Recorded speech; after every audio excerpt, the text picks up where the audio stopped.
Hi, my name is Ebi Atawodi, and I'm super excited to be here today talking about inspiring with a product vision. So a bit about my background, talking about the trifecta of my career. I started off in engineering. I was a full stack engineer, and then moved into operations.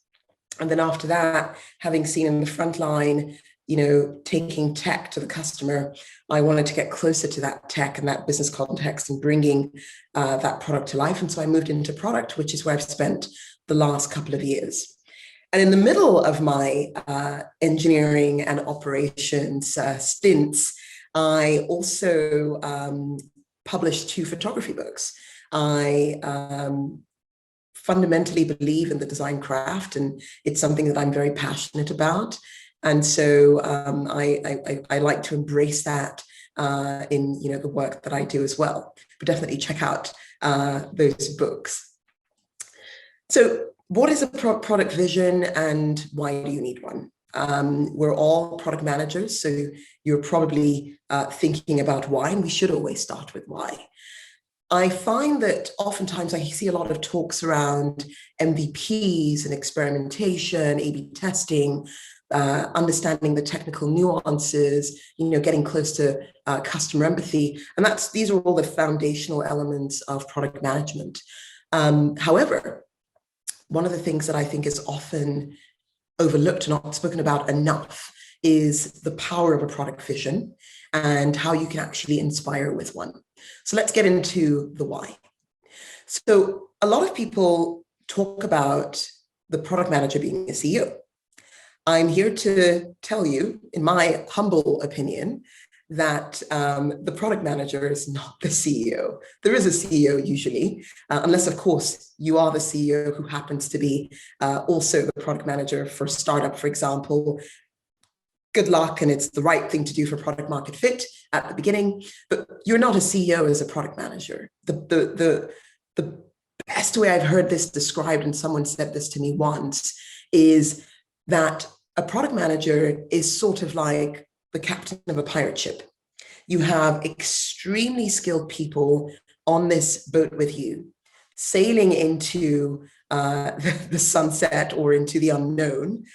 And on the way, refining and optimizing and trying to find the treasure. And all of these people are equally as skilled and skilled in their own ways. And quite frankly, they could sail the boat without a captain. It might not be efficient, but they could.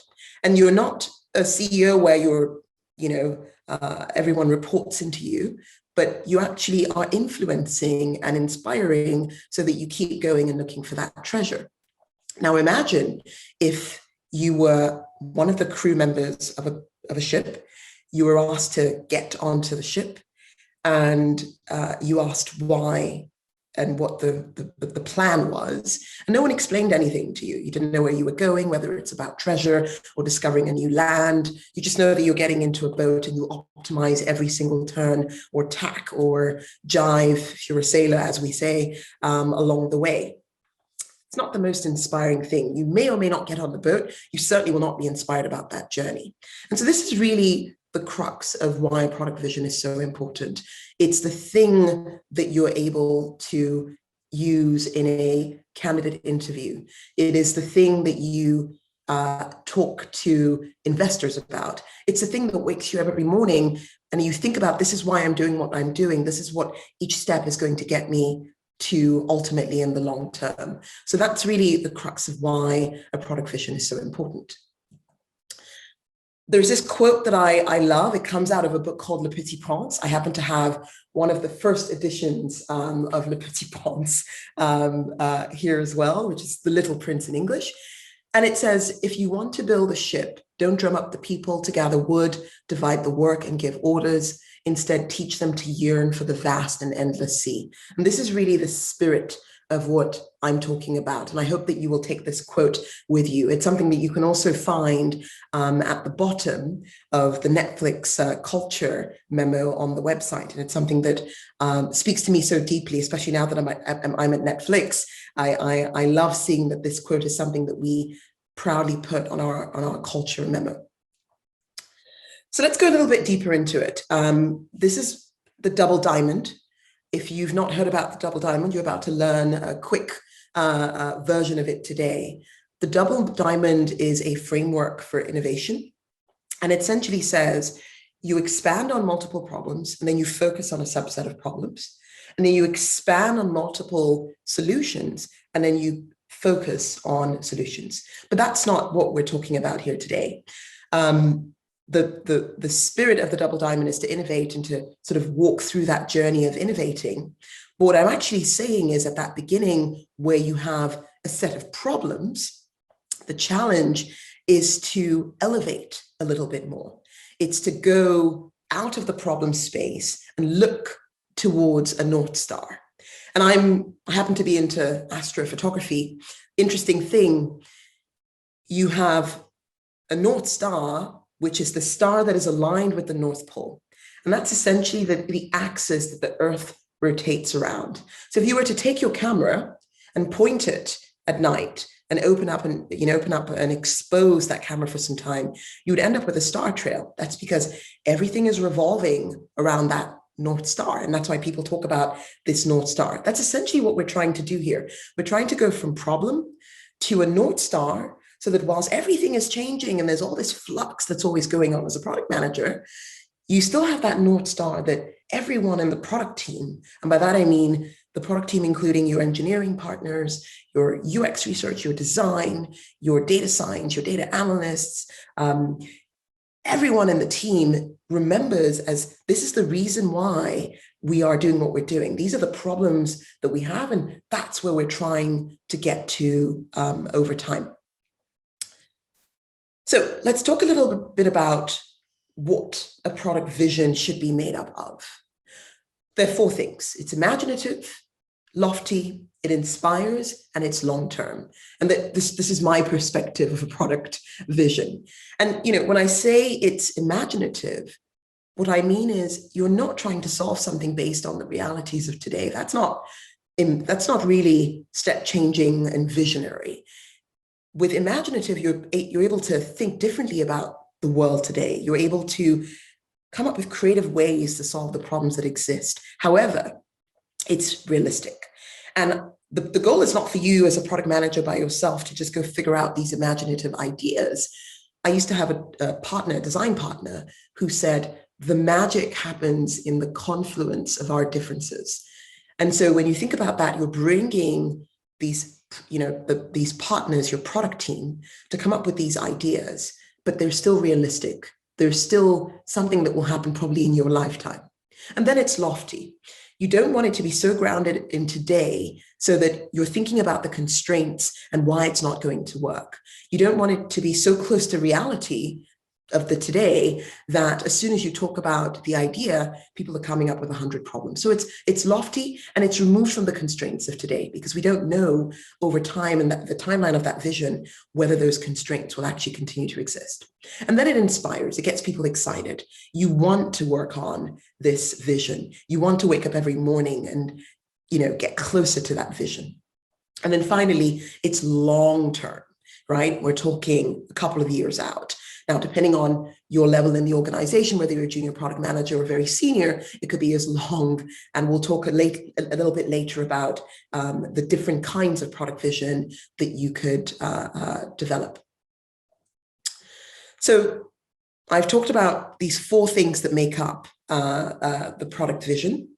And now I want to talk about these three steps. Now, of course, this is my experience and what I was able to use to bring a product vision to life. And I hope that these three steps will also help you bring your product vision to life as well. So we're going to talk about building empathy, the creation phase, and how you evangelize. And what I'm also going to do is actually give you two examples of going through this.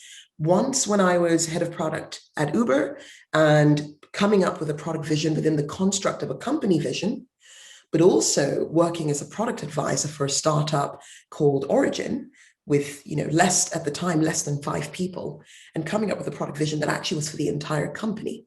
And so just showing you these two examples, so depending on what level of PM you are, what company you're in, you're able to take something away from these two experiences. So first of all, starting with empathy. Who is your customer and what are their needs. And I'm not really talking about what are their problems, because you're going to think about some of the problems.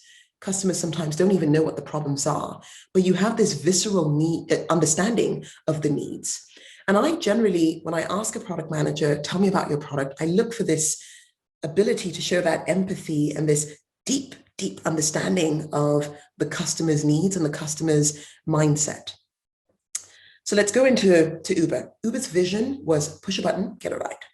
And over time, that vision started to expand, and it became, push a button, go places and get things.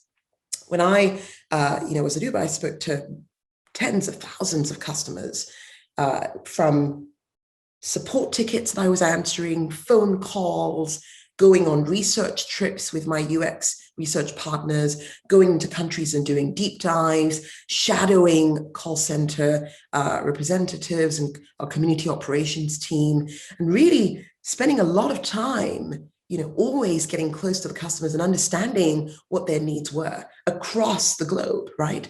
And, as you started to speak to these customers, you're also able to bring that back to, the Uberverse. So a lot of people, when they think of Uber, they think of Uber Rides and Uber Eats, but there are so many other apps. We had Uber Health. We had, an interface for the jump scooters and bicycles. We had a partner app that was Lime.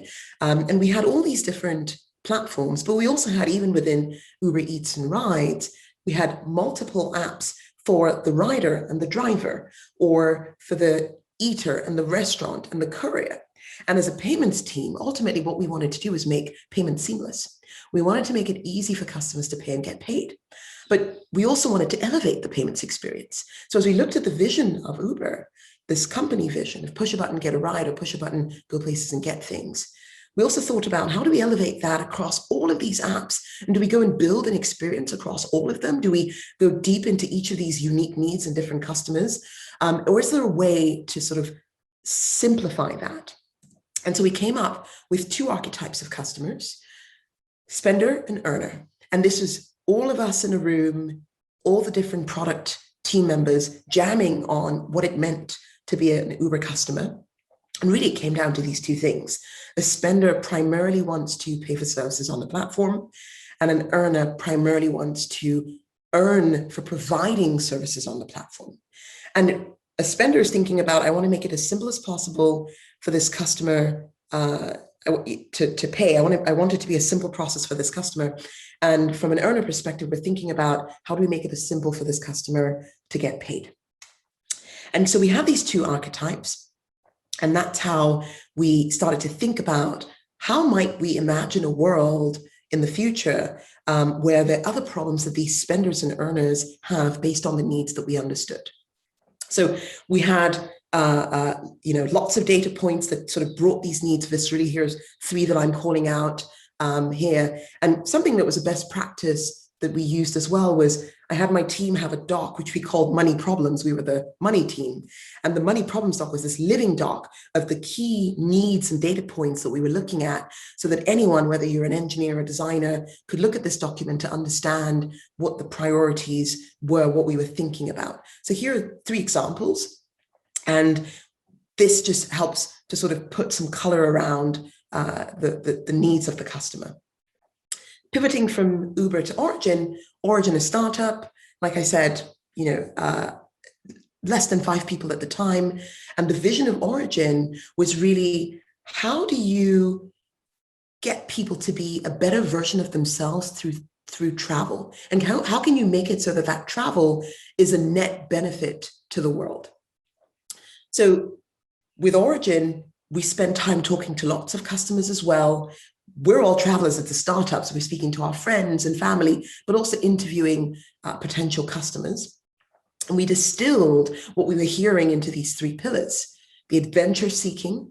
I want to sort of go out and explore the world in a different way and go out of my comfort zone. I'm looking for culture.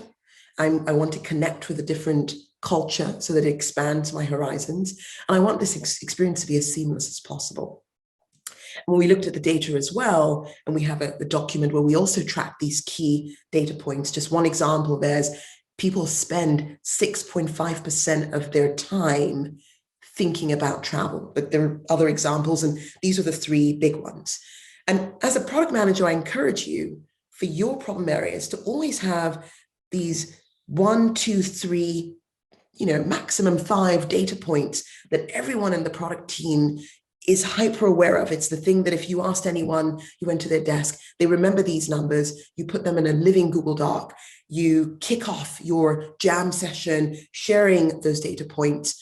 And of course, along the way, you're building that empathy by joining research, going out and talking to customers, so you can distill with the business context these key things that you're looking at. So now you have you have that deep understanding of the problems, and now we go into the fun part, right? So if you were to take those problems and create the future world that you imagined it to be for the customer, you and your team, what would that look like? If you were to solve these problems, what would the lives of the customer be like? How would you improve their quality of life? So going back to Uber, we had the vision, and the company vision was that, push a button, get a ride, but that we would be able to eradicate parking. 25% of cities went to parking, people parking cars waiting. And if you could push a button and get a ride, maybe we could actually free up this parking for parks, for green areas, for businesses. And so we first started by going in a room. At the time, it was me, design partner, and another PM. We all went into a room and we jammed on those problems. And we said, okay, we're a payments team, and this is the broader vision. What are some of the things that we're seeing and how do we solve them? Started writing some of the how might we's and post-it notes. And we came up with a couple of ideas that we all sort of gathered around. And one of them was this ubiquitous use of being able to top up your Uber balance somehow, right? And use that on the Uber platform. I showed you a data point earlier, 40% of trips around the world were in cash. And so we were thinking, how do we make this more seamless so that when Uber is creating more ways to push a button and get a ride, push a button and go places, a customer is able to pay for those experiences. You can't give cash to a scooter. You can't give cash to a bicycle. So what would that look like?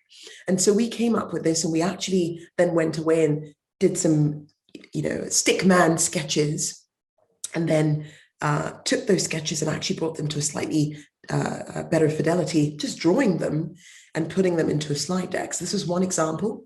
Another example was we believed at some point you would be able to open up the Uber app and buy a train ticket and actually, pay for all your transport needs. We wanted to make sure that that vision was captured, and we as a payments team could support that need. Today, we actually have Uber Transit, but at the time we didn't. And so this actually provoked a conversation and sparked a conversation within the team, also influencing our engineering, influencing different partners, making sure that our technical stack was, robust enough to actually scale to this future vision. And then after we did that, a year later, we wanted to elevate this a little bit more. So we went back to the whiteboard, not so much the drawing board, and started to think about a world where we could get deeper into the lives of the customer. So we started by thinking of just storyboarding a few ideas of if we had solved some more problems that we were seeing coming from this money problems Google Doc that we kept. And we started to sort of storyboard some of these and actually mocking up the UX flows, almost like Crazy Eights, quick sketches on Post-it notes. And we mocked up a bunch of these storyboards and shared them, put them, on a wall and shared them with everyone, and sort of said, this is what we're thinking about, and adding more and more to those storyboards. And we took those and then we elevated them a little bit more. And out of those came these, the thinking around these 3 flagship products. One was this idea that a customer has a physical wallet in their purse or their bag with a set of payment methods that they use, and could be everything from a coupon to a credit card. And we wanted to have a digital representation of that wallet within the Uber ecosystem. Customers already had ways to pay, but we hadn't thought about a way to bring that together so that it transcended, and they were able to use it beyond one specific app. Wherever you went across the Uber ecosystem, your Uber wallet followed you. And so we created this idea of an Uber wallet and mocked up this one screen from that storyboarding exercise. The other one was a stored value product. You had seen the first version of that in the sketch of being able to top that balance up. But we thought about this world where you had a stored value balance called Uber Cash, where you could see the transactions across all the different apps when you pay for whether it's a train ticket or a scooter or a bike or an Uber X. And then we also thought about this world where we had an API that allowed you to connect to the Uber ecosystem. Because if we wanted to go and realize that dream of walking into any grocery store and topping up your Uber Cash balance, it would be very expensive to go integrate with every single store, mom and pop shop, retail supermarket all around the world. So we thought about this idea of an API called Uber Pay that lets you connect your Uber wallet and your stored value balance to the outside world. And we also mocked that up to show how that could work, not just for topping up the balance, but also for using it to maybe pay at a restaurant that's on the Uber Eats platform. And then from that sort of quick one-slide sketch, which we put together in a couple of hours in Figma, from the Post-it notes into those sketches, we brought those to life even more. We then brought in those customers from the storyboards into the thinking, and used this value prop approach of speaking from the voice of the customers, almost as though we were interviewing them a few years down the line in that visionary world where we'd solve the problems and what they'd be saying, just to put the customer into the context and have people understand the context of the customer.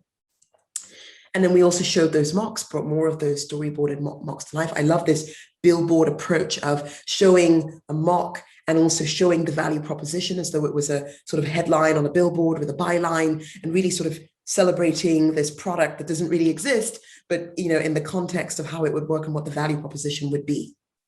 We did that as well for being able to track your balances, but also showing the customer here, knowing that a lot of the time when maybe a driver has a flat tire, or maybe there's an issue with the car, or maybe they haven't received their next paycheck, where we got their back. And could we give them this balance that allows them go to pay for that flat tire or fixing the car or food?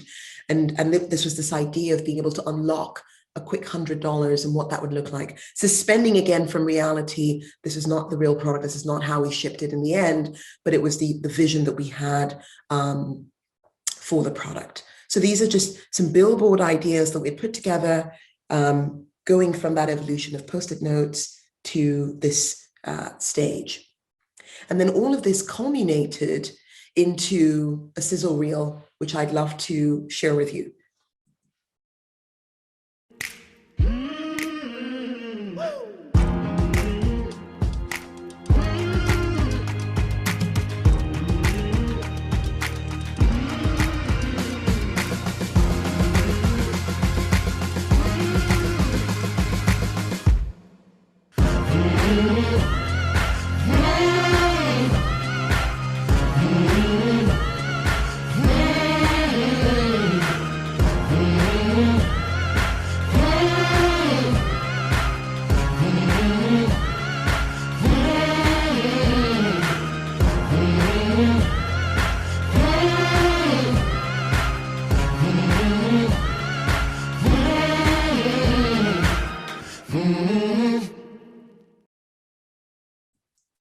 And so we brought this vision to life in the sizzle reel, and then went and presented it in Money 2020, announcing a suite of products. And some of these products, I'm very proud to say, are live today. But at the time, a couple of years ago, this is just an idea, a lofty imagination. Pivoting to origin. So you've seen the vision of a product within the broader company vision, right? And now we're going to talk about the work that I was able to do as a product advisor for Origin. So very similar, we looked at those needs, and when we brought that to the team, we shared the different needs to a group of, this is a company at the time that had less than 5 people. And we had a designer, myself, the CEO, and a researcher. And we got in a room, talked about these different needs, and started to jam on jobs to be done, those potential problems that we're hearing from the needs of the customer.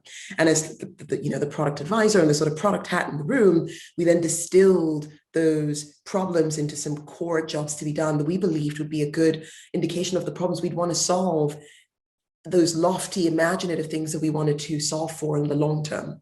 And we took those, put them into a Figma, and the designer then did some quick sketches of how I might solve these, bringing the UI to life.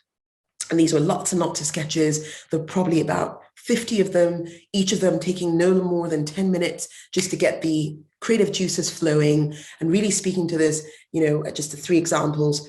I wanted inspiration for my next trip. How do we simplify a trip so a customer is able to create a mood board and share it with other co-travelers? And how do we elevate the trip and bring this rich itinerary to the customer? So lots and lots of sketches. And then we took those sketches, came back together, jammed on which ones we thought spoke to where we really thought that was imaginative and visionary and what we could actually, solve for that would meet the needs of the customer, and then brought those to high fidelity. So again, the designer went back, took those concepts, brought them to high fidelity. None of these products are real products, even though some of the UI elements now look similar to what is actually shipped, but these were lofty ideas of what the origin could look like long term. And I love these billboard approaches, taking those mocks once you've got them, putting them into the context of an iPhone or Android frame, and calling out this value proposition as though it was a real billboard. And so we did that for the itinerary flows. We also talked about personalization and this notion of curators, which actually influenced how we thought about the team that needed to be hired long term, because we had thought about a world where there were these global curators all around the world, experts who could curate that perfect trip, powered by the AI and the machine learning tech stack that the team was looking to build to bring you that magical trip. And so that just shows you 2 examples, one big company vision, one startup vision that is the actual entire product vision for the company. And now I want to talk about the last and final step, which is how do you evangelize that product vision? And the most important thing you can do as a PM after you've worked with your product team on distilling those problems and coming up with the vision is going back and socializing and evangelizing this product vision. Otherwise, it just stays in a document forever and ever, which would be kind of pointless. So how do we evangelize? So I'm going to talk about 2 approaches, again, going from at a company and at a startup. At a company, you've been working with a core team. You've had a team of people, representatives who've been in the room working with you, creating that magic from the confluence of your differences. And each of you at each point of that process is going back and sharing, when you get to a milestone with their broader team. So your UX researchers share and your designers are sharing with the team in crits or jams, the product managers sharing with other product managers, and really farming for dissent. And then once you've got that working group getting sort of the feedback along the way, and of course you're going to have people who want to go into the weeds and how it's going to work, but you have to remind them that this is lofty and long term, right? This is going into the future. Let's suspend reality. But you're shaping this vision. Once you've got that, you then take it to the stakeholders within the business. These are adjacent product teams. These are your legal, your policy, your partners, so that they're in lockstep with you as you bring this vision to life. And this could also be platform teams who need to think about where you're taking the product so they can invest in the platform to help you get there. Or this could be a team that's going to consume that product long term. If you are perhaps doing more, payments, platform work, or risk, or identity account management work, which supports multiple teams. And then once you've got that buy-in, you're then going finally to leadership. If you're a junior PM, that could be to your GPM, or your director of product, maybe going even up to your VP of product or CPO. If you're a more senior PM, this could be going all the way to the CEO and potentially even to the board, depending on the sort of interaction the team has with the overall organization. But you're getting buy-in at a leadership level. And at each stage of these concentric circles, you're refining that product vision. Maybe it's the sketches at the beginning, or a newsletter that you start with, or a press release that you write about the vision before you go and shape it. And then maybe at the stakeholders, it's the initial high fidelity mocks. And then finally at the leadership, perhaps it's the sizzle reel or the billboards. And it's not that dissimilar at a startup. Startup, you're working with a team again, you're so small, they're probably all in the same room at the same time. And then you take that and you go to the entire company, you probably want to have an all hands, share it out to everyone. And then you take that vision and you're going to your investors one-on-one, but also in your investor monthly, in your newsletters that go out. You're getting feedback on it, but you want your investors to be bought into that vision. That is why they're backing you, and that's what they're hoping you're going to crack over time. And that's what they will also evangelize for you to potential investors for your next rounds. So you're able to go in these concentric circles, carrying people along the way, evangelizing the product vision along the way. So those are your 3 steps. You empathize by really distilling the customer problems. You as the PM with your product team is spending a lot of time really getting close to the customer. If I ask, when was the last time you spoke to a customer and it's more than a couple of months, you need to fix that. You need to spend time reading support tickets. You need to spend time being close to the customer so you can build that empathy. And then you take that empathy, you take the needs and start to think about the problems that they might not even have thought about that you solve for in the future. And then you go to creating, and you're creating as a group. You start very rough, post-it notes, crazy eights, press release with the idea, and then you can evolve that into low fidelity sketches, working with your designer in Figma or Sketch or Miro. And then you take those sketches and you bring them to high fidelity. And then depending on the budget and depending on what you're able to do in the company, bringing that to life into a sizzle reel where you bring the customer into the story and actually really bring that product vision to life. And then finally, once you've got the product vision all baked, along the way, you're evangelizing at every step, but finally, you're showing that to the broader leadership team, or your investors, and to the world. And so I do want to call out, I talked about this like it's some straight linear path, but it's not going to be the case. And it never is with product. It's going to be a windy road. You're going to go up and down, and there'll be peaks and troughs, but you want to keep this as lofty and simple as possible. So you're not getting into the weeds and you're not getting into debates about how and what hurdles are going to be crossed, but you're really exciting and inspiring people about how the world might look like. And I love this quote by Everett Dirksen, which says, "I'm a man of fixed and unbending principles, the first of which is to be flexible at all times." And whilst you have that vision, it doesn't mean that every single thing in the sketch is going to be what actually happens in real life. Of course, that's why it's lofty and it's long-term. And so as a product manager, you're creating that North Star. There's all of this moving around that North Star, but ultimately it's about shaping this vision so that the principles and the product strategy come out of that guide you along the way to that North Star.